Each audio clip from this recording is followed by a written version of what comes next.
and the silent hunters of the Hrud. What if I told you that somewhere in the darkness between stars, there exists a species that doesn't simply kill you, but unravels the very fabric of your existence, second by second, until you age into dust before your own horrified eyes?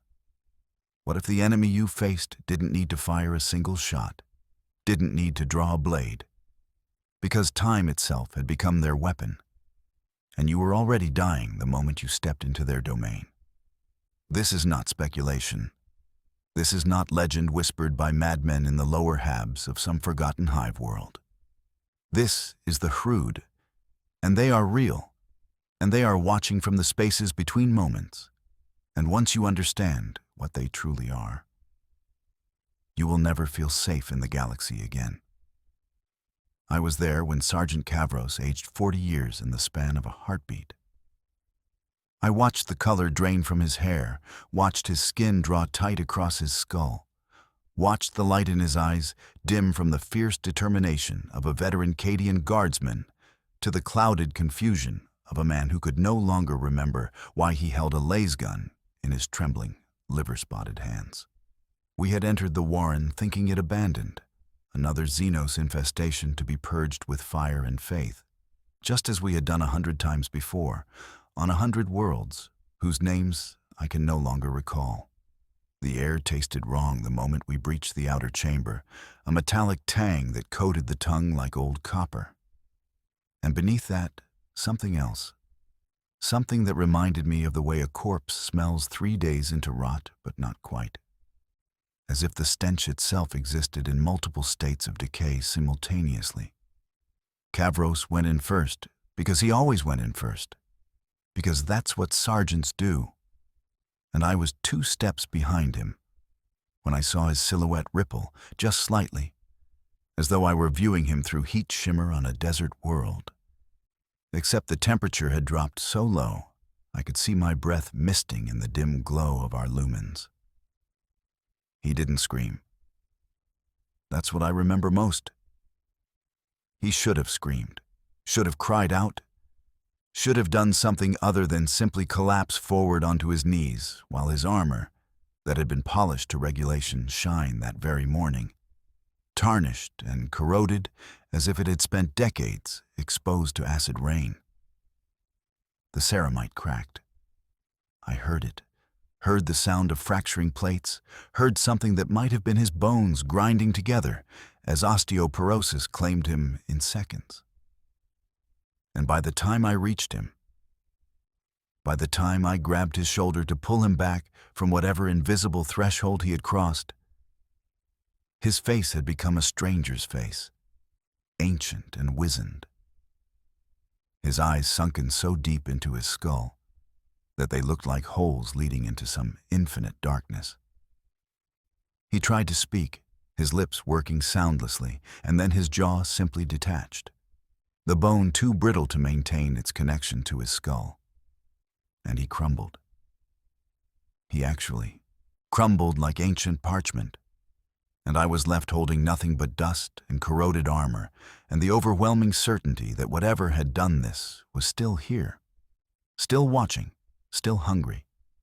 The Hrud do not fight like the orcs, who charge forward in great green tides, bellowing their savage war cries, their love of violence so pure and uncomplicated that you can almost respect the honesty of it.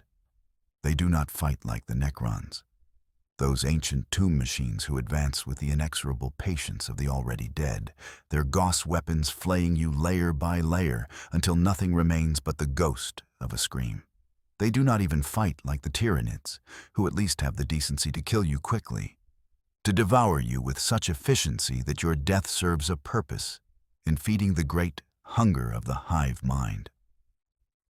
The Hrud do something far worse, something that violates the fundamental laws that govern reality itself, because they weaponize time, and time, once it has been turned against you, is the cruelest enemy any living being can face.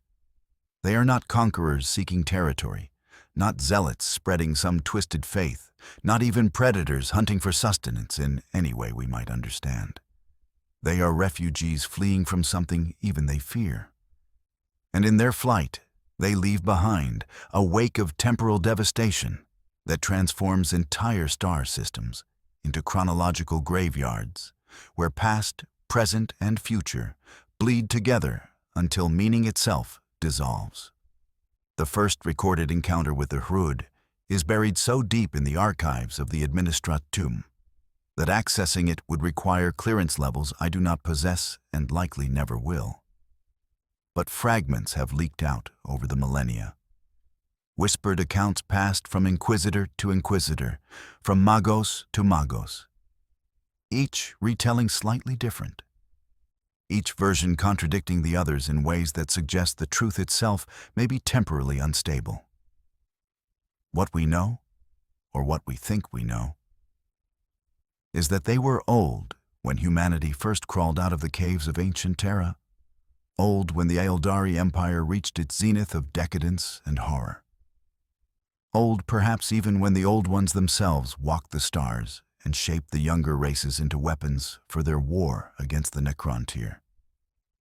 The Hrud homeworld, if such a place ever existed in any meaningful sense, has been lost to history. Or perhaps it exists in a time that hasn't happened yet, or has already ceased to be. Because attempting to pin down anything concrete about these creatures inevitably leads to paradox and contradiction. They are called by many names across the Imperium, each culture that has encountered them and survived adding their own epithet to the growing litany of dread. The Ecclesiarchy brands them the time-damned, creatures cursed by some ancient transgression against the natural order, though what that transgression might have been remains frustratingly unclear. The Adeptus Mechanicus refers to them as chronological anomalies, a term so clinically precise that it completely fails to capture the existential horror of watching your brothers in arms age to death in the span of minutes. The Astra Militarum regiments that have faced them and lived, and those are precious few, call them the Grey Death, because the color of their chitinous hides resembles nothing so much as the pallor of a corpse 3 days dead, and because gray is the color your hair turns just before the end, if you're exposed to their presence long enough to experience such changes. But their true name, the name they call themselves in whatever language or method of communication they possess, remains unknown, and perhaps that is for the best, because knowing the true name of a thing gives you power over it. And I am not certain humanity is ready for that kind of power, or the responsibility it would entail. Physically, they resemble nothing else in the known galaxy. A chimeric horror that seems designed by some mad god who couldn't decide between arthropod, mammal, and something else entirely. Something that exists in dimensions our limited senses cannot fully perceive. Imagine, if you can, a creature standing roughly the height of a man when fully upright, though they rarely stand upright, preferring instead to move in a hunched scuttle that allows them to navigate the cramped warrens they excavate through solid rock and metal with equal ease. Their bodies are segmented, covered in interlocking plates of chitin that shift between various shades of gray and brown depending on their surrounding environment, though whether this is active camouflage or simply a property of how their forms interact with local lighting conditions remains debated among those xenobiologists who have survived long enough to submit reports. Multiple limbs extend from their torsos, the exact number varying from specimen to specimen, some appearing vestigial while others end in manipulators of surprising delicacy, capable of the fine motor control necessary to operate technology that, by all rights, should be far beyond their apparent level of civilization. Their heads, and I use that term loosely because calling that horror a head feels like a categorical error, are dominated by large, multifaceted eyes that glow with a faint bioluminescence, a sickly yellow-green that seems to pulse in rhythm with something that might be a heartbeat or might be the temporal fluctuations that surround them like an aura. They have no visible mouth, at least not in any traditional sense. though survivors report seeing them consume matter. Solid objects simply disappearing when brought into contact with the lower portion of their cranial structure, absorbed through some process that bypasses the need for chewing or digestion as we understand it. Some accounts claim they communicate through a series of clicks and whistles, sounds that hurt to hear because they seem to arrive at your ears slightly before they're produced. Causality running backward in small, nauseating loops. Other reports suggest they use some form of pheromonal or psychic communication, projecting emotions and concepts directly into nearby minds. Though exposure to such transmissions invariably results in severe psychological trauma, as if the human brain simply wasn't designed to process information structured in such a fundamentally alien manner. But it is their relationship with time, their mastery over the fourth dimension in ways that make even the most advanced chronomancy of the Ildari look primitive by comparison, that truly sets them apart as one of the galaxy's most terrifying species. Every Hrud generates what the Adeptus Mechanicus has termed a temporal field, a bubble of distorted space-time that extends several meters around their physical form. And within this field, time does not flow at the rate we would consider normal. Instead, it accelerates, sometimes dramatically, aging everything caught within the field's influence at rates that can reach months or even years for every second of normal time that passes outside. This is not a weapon they activate, not a device they carry, but an intrinsic property of their very existence, as fundamental to their being as breath is to ours. A lone Hrud is dangerous enough, capable of reducing a squad of Imperial guardsmen to desiccated corpses in the time it takes to cross a room. But when they gather in numbers, when dozens or hundreds of them congregate in the deep warrens they carve into the bones of worlds, their temporal fields overlap and amplify, creating zones where time becomes so wildly unstable that matter itself begins to behave in impossible ways. I have seen weapons fire and then unfired, the trajectory of the last bolt rewinding through space until it was back in the barrel from which it came, the trigger that activated it still pressed but somehow not yet pulled.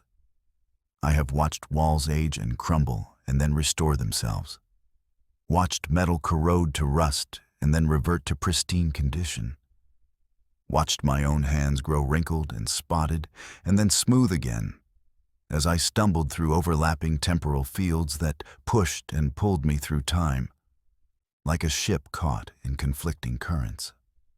The nausea this produces is beyond description, beyond any motion sickness or vertigo you might have experienced, because it is not your body that is moving wrong, but your position in the timeline itself, and your consciousness. That singular point of awareness that defines the self cannot reconcile the contradiction between memory and experience when they're happening in the wrong order. Men have gone mad from less, have put their sidearms to their own temples, and pulled the trigger just to make the wrongness stop. And I cannot bring myself to condemn them for that choice, because I came so close to making it myself. The tech priests of Mars, in their infinite arrogance, believed they could study the Hrud, could capture specimens, and dissect the mechanisms by which these temporal fields operate, could perhaps even weaponize the technology for the glory of the Omnissiah and the expansion of the Imperium's military might. Explorator Fleet Designate Gamma 79er embarked from the forges of Stygia the Eight with exactly this mandate. 30 vessels strong, each loaded with the finest scanning equipment and containment systems the Adeptus Mechanicus could devise, along with a complement of Skitarii soldiers whose combat programming had been updated with every scrap of data ever recorded about Hrud combat patterns. They tracked a migrating Hrud warren to the dead world of Grail's End, a barren rock orbiting a dying star in the Ghoul Stars region. And they made planetary fall with such confidence, such certainty in their technological superiority, that they didn't even bother to establish proper orbital support before committing the bulk of their forces to the surface. The first Vox transmissions came through clear enough. Standard tactical updates as the Skitarii advanced into the Warren system. Their Auspex scanners detecting life signs deeper in the tunnels, their radium carbines primed and ready. Then the transmissions began to arrive out of sequence. Replies coming before questions. Status reports time-stamped hours before the events they described. And the tech priests monitoring the communications from orbit realized with slowly mounting horror that the temporal distortions weren't just affecting the Skitarii on the ground, but were somehow propagating through the Vox network itself, time bleeding backward through the carrier waves. The last coherent message came from Magos explorator Deltrix himself, his voice distorted by what might have been age or might have been something worse. Something that happened when a consciousness existed in too many temporal states simultaneously. He was screaming about his hands, about how they kept moving through the timeline, reaching for tools that hadn't been invented yet, dropping equipment that had already decayed to rust. And then the transmission cut off. And when the remaining orbital assets tried to raise the surface forces, all they received was silence. That profound and absolute silence that is somehow more terrifying than any scream. The orbital bombardment that followed was more mercy than tactics. Cyclonic torpedoes reducing the entire region to molten slag, ensuring that whatever had happened down there would never happen to anyone else. Or so they hoped. But the Hrud were gone, vanished into whatever methods of transit they employ, leaving behind only the temporal echo of their presence. Distortions in space-time so severe that chronometers malfunction when brought within a light year of Grail's End, even now, thousands of years later.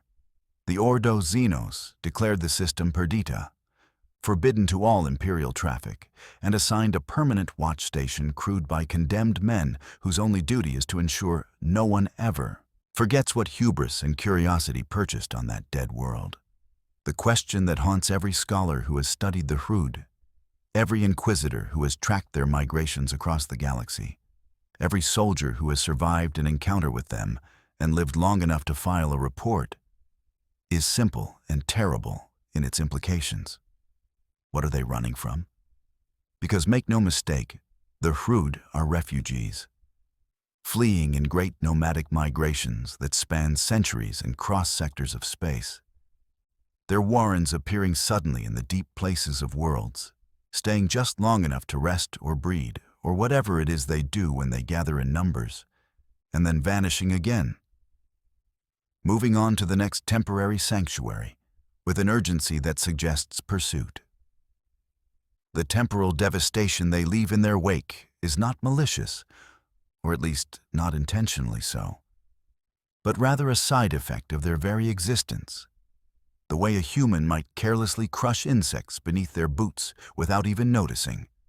Except in this case, the insects are entire civilizations, and the boots are the fundamental laws of physics twisted into service as both shield and weapon. Some of the more radical theorists within the Inquisition, those brave or foolish enough to voice such speculation in anything other than encrypted private correspondence, suggest that the Hrud are fleeing from the birth of Slanesh, that great psychic cataclysm that tore a wound in reality itself and gave birth to the youngest of the Chaos Gods. The timeline almost fits. The first confirmed Hrud migrations dating to roughly the same period as the fall of the Ildari. And there is a certain logic to the idea that a species capable of manipulating time might desperately flee from a future they could perceive coming. A future where she who thirsts would tear the galaxy apart in an orgy of excess and damnation. But this raises more questions than it answers. Because if the Hrud possess precognitive abilities, if they can see future timelines and navigate toward more favorable outcomes, then why are they still fleeing? What future do they perceive that is so terrible, so absolutely inescapable, that they must keep running even after tens of thousands of years? even after the birth of Slanesh has already occurred and the galaxy has settled into its current state of slow-burning apocalypse.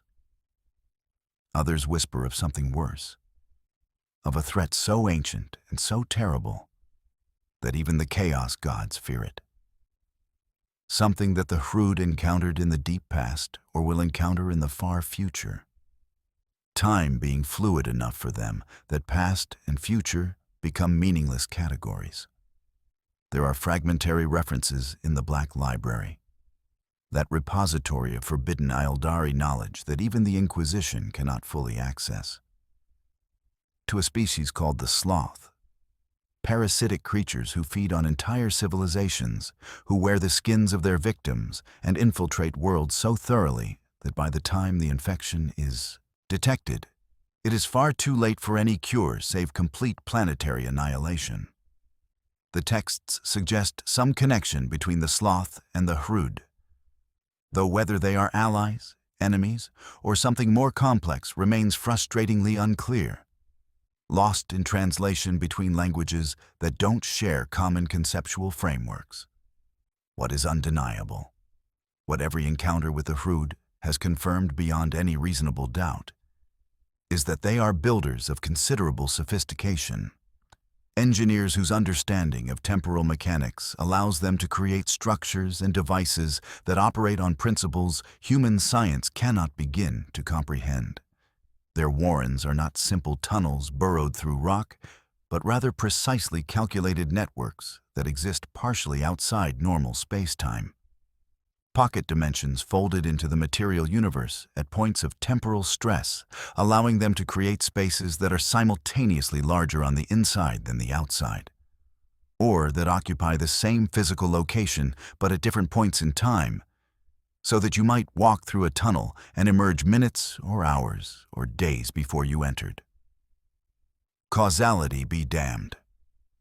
Imperial forces attempting to map these warrens inevitably go mad, their cartographic data becoming increasingly contradictory as they progress deeper, corridors connecting to themselves, rooms appearing in multiple locations simultaneously and always.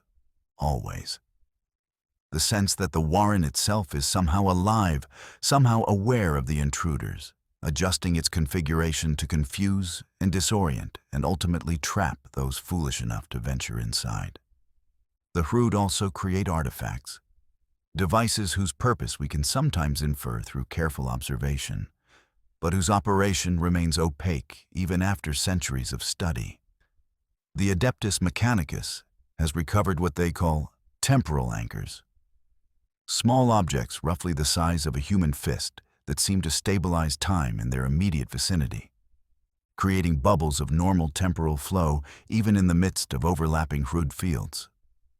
These anchors are priceless beyond measure, worth more than entire hive worlds, because they represent the only reliable method of protecting forces operating in Hrud-infested regions. But they are also vanishingly rare, recovered from the ruins of abandoned warrens at great cost in lives and sanity.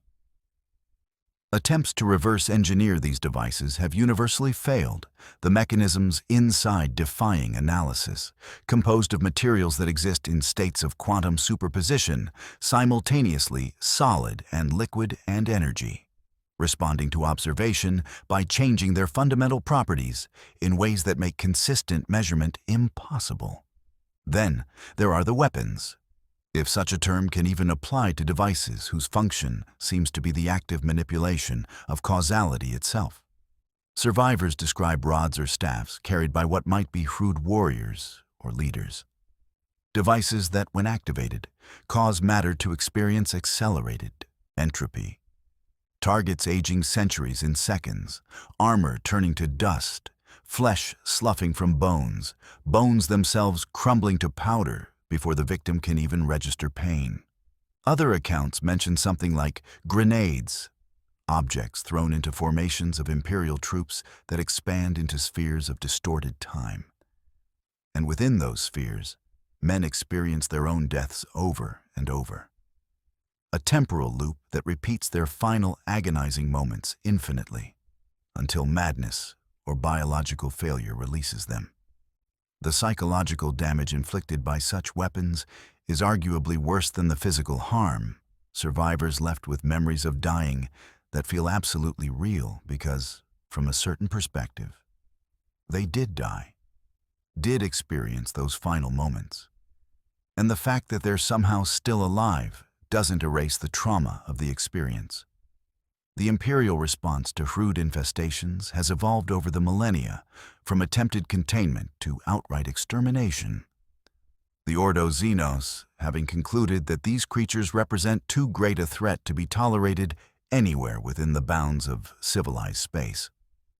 When a Hrud warren is detected, the standard protocol is immediate orbital bombardment, cyclonic torpedoes or virus bombs, or, in extreme cases, exterminatus-grade weapons deployed without hesitation or mercy. Entire populations sacrificed to ensure the temporal contamination doesn't spread. This seems harsh. Seems like the kind of excessive response that critics of the Imperium love to cite as evidence of its brutal inhumanity.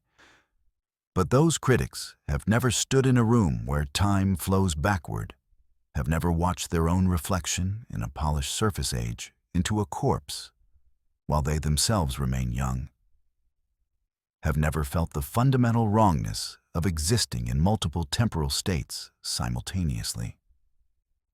The Imperium is not kind, has never been kind, was never designed to be kind. But in this case, its brutality is not just justified, but necessary, because the alternative is to allow zones of temporal instability to persist and spread, to allow humanity to fracture into isolated pockets, separated not by distance, but by time itself. And that way lies extinction, far more certain than any xenos invasion. And yet, the Hrud persist. They survive. They adapt. They flee into the dark spaces between stars, into the forgotten corners of the galaxy where Imperial authority is more suggestion than reality. And they rebuild their warrens, and they continue their great migration towards some destination we cannot perceive, fleeing from some threat we cannot comprehend. And in their wake, they leave chronological scars that will never fully heal. There are entire sectors now where time does not flow correctly, where ships entering one end of a warp route emerge decades or centuries before they departed, where colonies report being visited by descendants they haven't yet conceived, where causality has become so tangled that it's impossible to determine which events are cause and which are effect.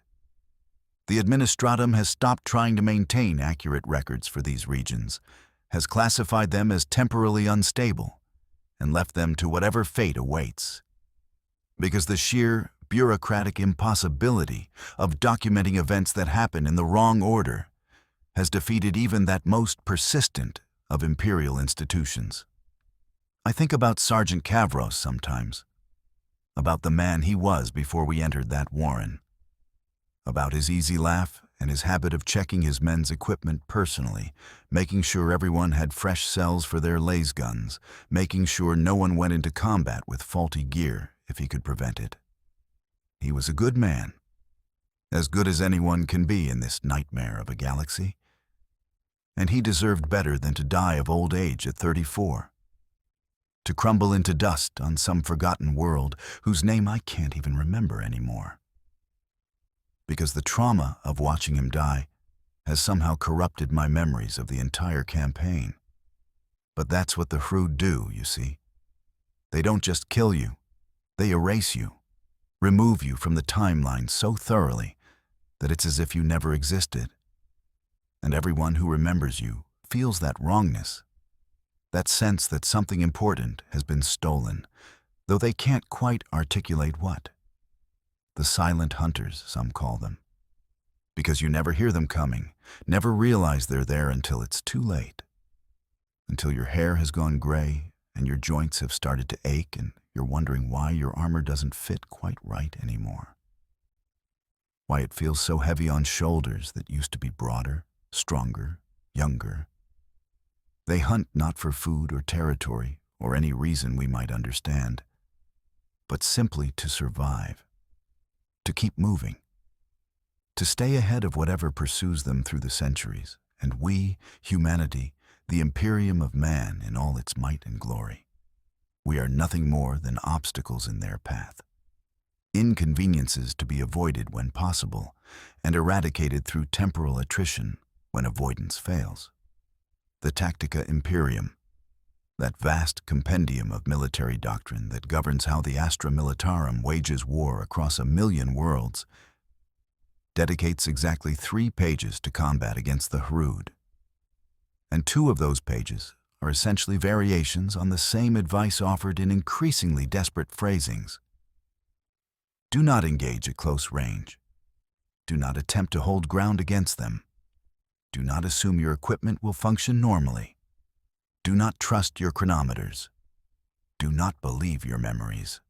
Do not expect to survive. It is the most honest military doctrine ever written, stripped of all the bombastic certainty that usually characterizes imperial tactical literature.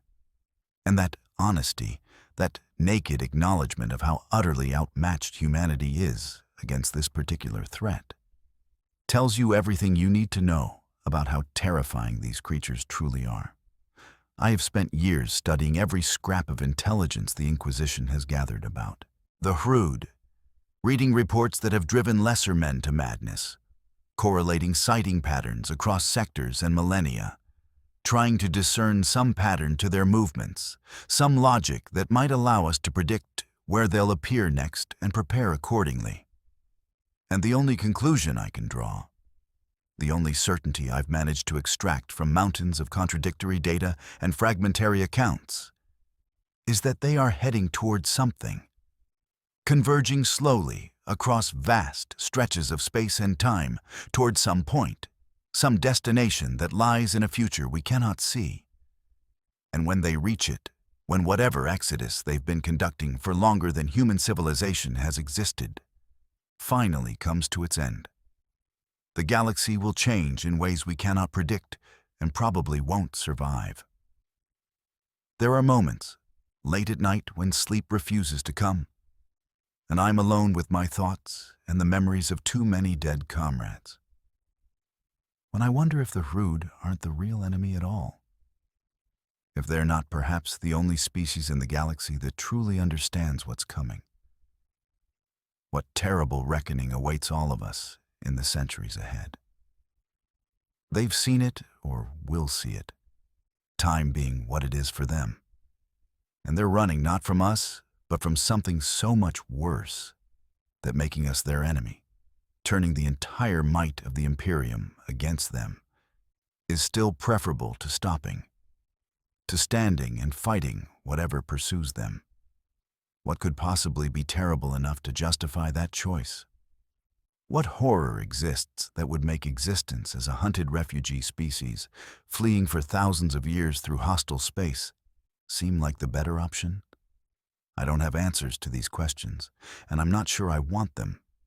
Because some knowledge is dangerous, not because it's forbidden, but because it's too true, too real, too inescapable in its implications. The Hrud are a warning we're too arrogant to heed, a sign we're too blind to read. And by the time we figure out what they're running from, it will be far too late to start running ourselves.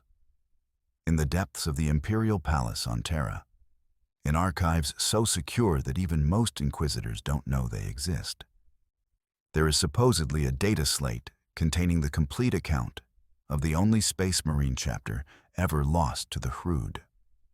The Silver Skulls, a chapter of the Ultramarines lineage, encountered a Hrud migration in the Veiled region sometime in M37.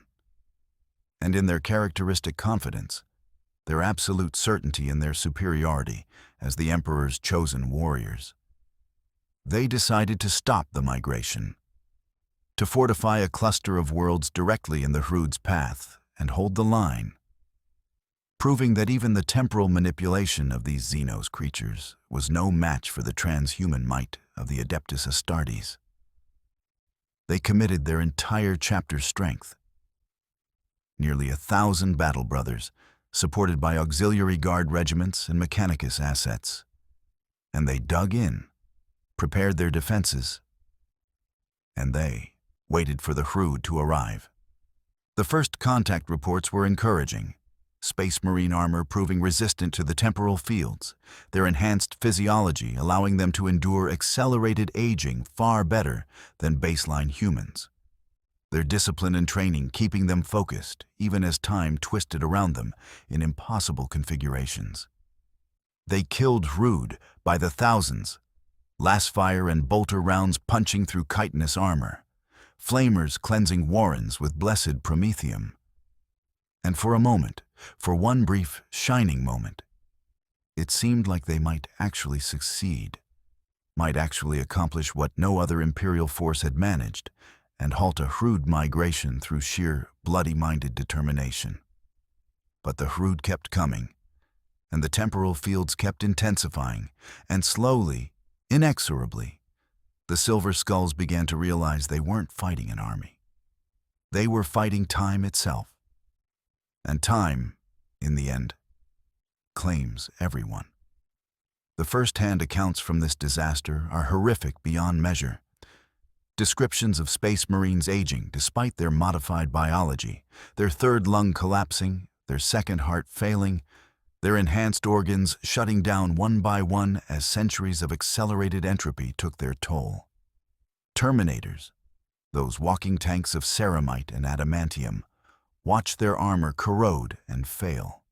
Seals cracking, systems malfunctioning, the machine spirits that guided their weapons going silent as millennia of wear compressed into hours destroyed even those sacred relics.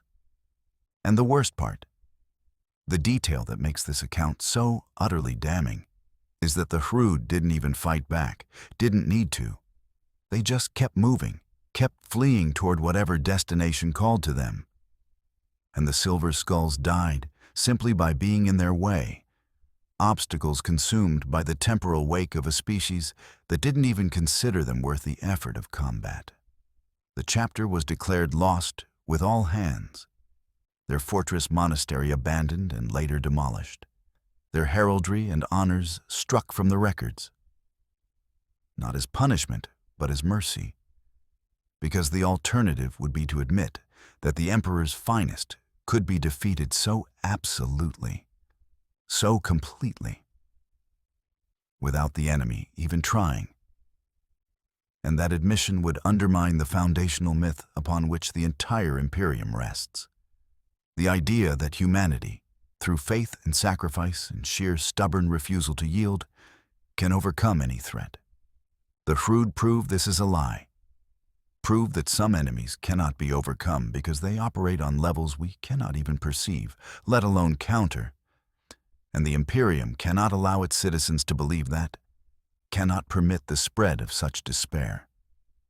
And so the Silver Skulls were erased, forgotten, consigned to the same temporal oblivion that claimed their physical forms.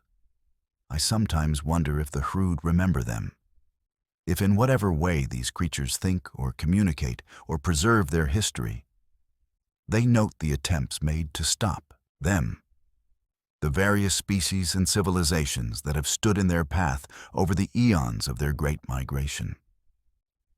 Do they mourn the necessity of our deaths? Feel any regret for the temporal devastation they inflict?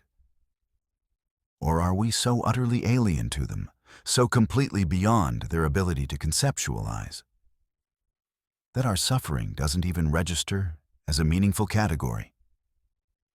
Are we to them what insects are to us?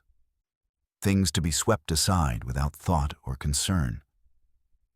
Or do they see us and understand what they're doing and simply not care because their own survival, their own flight from whatever terrifies them, takes absolute priority over any other consideration?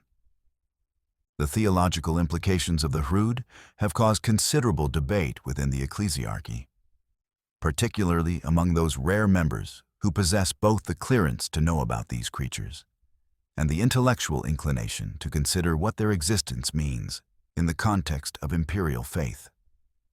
If the Emperor is all-knowing, if his will shapes the galaxy and guides humanity toward its inevitable triumph over all xenos threats, Then why do the Hrud exist? Why would he permit a species to develop abilities that directly counter his domain over humanity, that can age his soldiers to death, that can make mockery of the very concept of his eternal vigilance? The official position, such as it is, tends toward vague pronouncements about testing faith, about how the greatest challenges produce the greatest martyrs.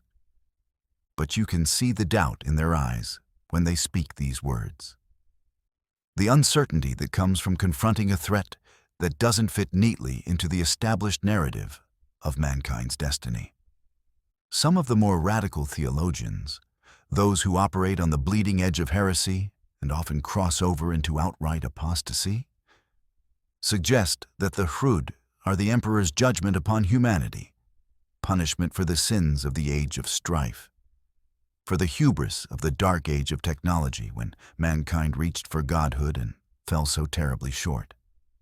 They point to the fact that Hrud migrations seem to intensify in regions where human civilization is most corrupt, most decadent, most divorced from the Emperor's light.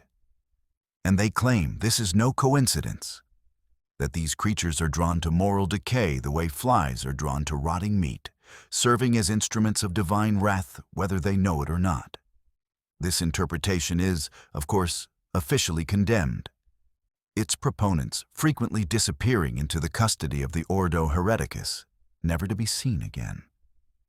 But the ideas persist, whispered in the dark corners of cathedral libraries, debated in hushed tones by priests who no longer trust the certainties they're supposed to preach. The truth, if such a thing even exists, when discussing creatures who manipulate time itself, is probably far simpler and far more terrifying than any theological interpretation. The Hrud are what they are, a species adapted to survival in ways that make them fundamentally incompatible with human existence. And the galaxy is large enough, terrible enough, that it contains many such species, many such threats. And humanity's grand destiny, its manifest right to rule the stars, is nothing more than propaganda designed to keep the masses compliant, while the Imperium slowly collapses under the weight of its own contradictions and the relentless pressure of enemies it cannot defeat. I think about this more than I should, about the fundamental absurdity of our situation. Trapped in a galaxy filled with things that want to kill us for reasons ranging from the comprehensible to the utterly alien, fighting wars we cannot win to preserve an empire that lost its vision millennia ago and now perpetuates itself through nothing more than institutional inertia and the sheer, bloody-minded refusal to admit defeat. The Hrud are just one threat among thousands, not even the worst by any objective measure. And yet they haunt me in ways the others don't, because they prove something I desperately wish wasn't true. That time, the one resource we all share equally, the one thing that should be constant and fair and beyond manipulation, can be weaponized, can be turned against us, can be used to make our very existence a liability. There are days when I wish I'd never heard of them, when I wish Kavros and I had been assigned to fight orcs or tyrannids or even chaos cultists, enemies I could hate properly, enemies whose threat I could quantify and counter and survive through application of superior firepower or tactics or faith. But that's not the galaxy we live in. That's not the hand we were dealt. And wishing for different circumstances is a waste of time I can't afford. Not when every second brings me closer to whatever end awaits, whether through Hrud temporal fields or some other horror I haven't encountered yet. The nightmares are the worst part. They started shortly after the incident that killed Kavros. Vivid dreams where I'm walking through corridors that exist in multiple time periods simultaneously, where I can see myself at different ages, younger and older, sometimes dead, sometimes dying, sometimes screaming at myself to run while I stand frozen, unable to move, unable to look away. The Inquisition medicae who examined me said these are a common symptom of temporal field exposure. That the human brain isn't designed to process experiences that violate causality. And so it tries to make sense of them through dream logic, which only makes things worse, creates false memories that feel absolutely real, indistinguishable from genuine experience. I'm told the nightmares will fade eventually, that the mind heals if given enough time and proper medication. But I'm not sure I believe that. Not sure I want them to fade. Because forgetting what the Hrud are capable of, forgetting the lesson Kavros's death taught me, seems like a betrayal of everyone who died learning that same terrible truth. So I remember, and I document, and I file reports that probably no one will ever read, adding my small contribution to the vast ocean of information the Imperium collects and categorizes and ultimately buries under layers of bureaucracy so deep that retrieval becomes effectively impossible. Maybe someday someone will pull up these files. We'll read about what happened to us on that nameless world. And they'll learn something, will make different choices, will survive encounters that would have killed them otherwise. Or maybe these words will sit unread for centuries, digital ghosts in the vast machine of imperial record-keeping. And it won't matter, won't make any difference, because the Hrud will keep moving, and the Imperium will keep sending soldiers to die against them. And the great grinding gears of history will turn regardless of how much suffering gets caught in their teeth. What I know with absolute certainty is that the Hrud are still out there, still fleeing through the darkness between stars, still leaving temporal devastation in their wake. And sooner or later, in this lifetime or the next or 1,000 lifetimes from now, humanity will have to confront whatever it is they're running from. And on that day, when we finally understand what could make even these temporal nightmares flee in terror, we will desperately wish, that we had the Hrud's ability to manipulate time, because we'll want nothing more than to run backward through our history and undo whatever choices led us to that moment of revelation. But we can't. We're trapped in linear time, prisoners of causality, moving inexorably forward toward futures we cannot prevent and cannot escape. And all we can do is face what comes with whatever courage and faith and stubborn defiance we can muster, knowing that it probably won't be enough, that we're probably all doomed, but trying anyway because the alternative is to give up, to surrender, to accept extinction. And humanity, for all its flaws and failures and sins, has never been good at accepting the inevitable. The Silent Hunters, they're called, and it's a fitting name, because they hunt not with weapons or violence, but with time itself. And time is the most silent killer of all, patient and inevitable, and absolutely fair in its cruelty. It comes for everyone eventually, Hrud or human, emperor or slave. And the only question is whether you age naturally, dying in your bed surrounded by people who love you, or whether you crumble to dust in a forgotten tunnel on a world whose name no one will remember. Your last thought not of glory or duty or faith, but simply confusion, the desperate need to understand why everything hurts so much, and why you can't quite remember what you were supposed to be doing. I carry Kavros's tags with me still, corroded nearly to illegibility, the metal aged centuries beyond what should be possible for something he was wearing just that morning. They're a reminder of what we face, of what the galaxy contains, of all the terrible truths the Imperium tries to hide behind propaganda and faith and the endless grind of military necessity. And when I'm old, if I live long enough to grow old naturally, to earn my gray hairs through years rather than temporal acceleration, I'll pass these tags to someone younger, someone who hasn't learned yet just how cruel the universe can be, and I'll tell them about the Silent Hunters, And maybe they'll listen. Maybe they'll learn. Maybe they'll survive. Or maybe they'll die just like Kavros died, just like the Silver Skulls died, just like countless soldiers and civilians and entire civilizations have died when they stumbled into the path of a species fleeing from something even worse. And their death will be meaningless except as another data point in the endless catalog of humanity's failures. Another skull added to the great mountain upon which the Imperium builds its throne of lies. The Emperor protects, they say, and I want to believe that, I really do. But the Emperor didn't protect Kavros, didn't protect the Silver Skulls, doesn't protect anyone from the Hrud, because even he, for all his supposed divinity, cannot stop time, cannot prevent the inevitable entropy that will eventually claim everything, everyone, everywhere. We are all, every single one of us, slowly dying from the moment we're born.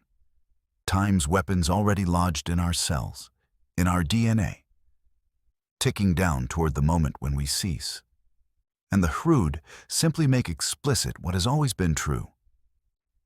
We are fragile, temporary things, barely holding ourselves together through sheer biological stubbornness. And it takes so little, so very little, to accelerate our dissolution into the dust from which we came. This is the truth the silent hunters teach. This is the lesson written in the desiccated corpses they leave behind. This is the gift they give us, even as they take everything away. The knowledge that time is the only thing that matters, that every second is precious because you never know when it might be your last.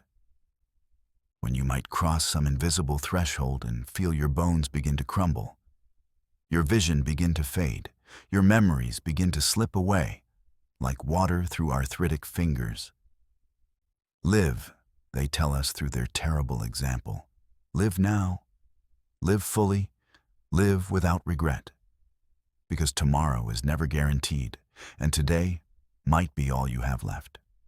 I learned that lesson too late. Wasted too many years assuming there would always be more time, more opportunities, more chances to say the things that needed saying, to do the things that needed doing. Kavros died before I could tell him how much his leadership meant, how much his steady presence kept the rest of us sane when the galaxy tried its best to drive us mad. And now I'll carry that regret until my own end, whenever and however it comes. Don't make my mistake. Don't assume you'll have time. Don't take for granted the people around you, the moments you share, the brief and brilliant flicker of consciousness that separates you from the eternal darkness that came before and will come after. The Hrud understand this in ways we never could. Understand it so deeply that it's written into their very biology, their culture, their desperate flight through the centuries. They know that time is running out. Not just for them, but for everything, everyone. The entire galaxy spiraling toward some terrible conclusion that they can perceive even if they cannot prevent it. And so they run, and they survive, and they do what they must to keep existing for one more day, one more hour, one more second. Because existence itself, no matter how hard, no matter how painful, is still preferable to the alternative. And maybe that's the real horror. Maybe that's what keeps me awake at night, not the temporal fields or the accelerated aging or even the memory of watching Kavros die, but the realization that the Hrud and humanity aren't so different after all.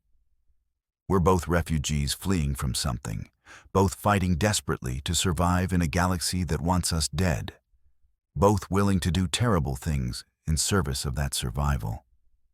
And the only real difference is that they know what they're running from, and we don't. We can't see it yet, can't perceive the threat that will eventually force us to make the same terrible choice they made however many eons ago. Keep running or stand and die. I know which choice I'll make when that day comes, which choice any sane person would make, and it terrifies me more than anything else. More than the Hrud, more than death itself. because it means admitting that everything we fight for, everything we sacrifice for, everything we tell ourselves gives our suffering meaning, might just be delaying the inevitable, running in place while time catches up. And in the end, in the very end, when the last star burns out and the last human takes their final breath, none of it will have mattered. None of it will have changed anything. And the galaxy will go on, empty and silent and very, very patient, waiting for the next species to arise and make the same mistakes, learn the same lessons, face the same terrible choice. The silent hunters know this already, have always known this, and they're trying to tell us, trying to warn us.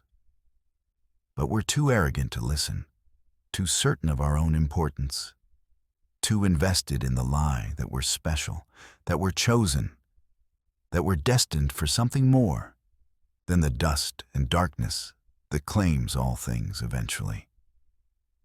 And when we finally understand what they've been trying to say, when we finally see what they see and know what they know, it will be far, far too late to do anything but run.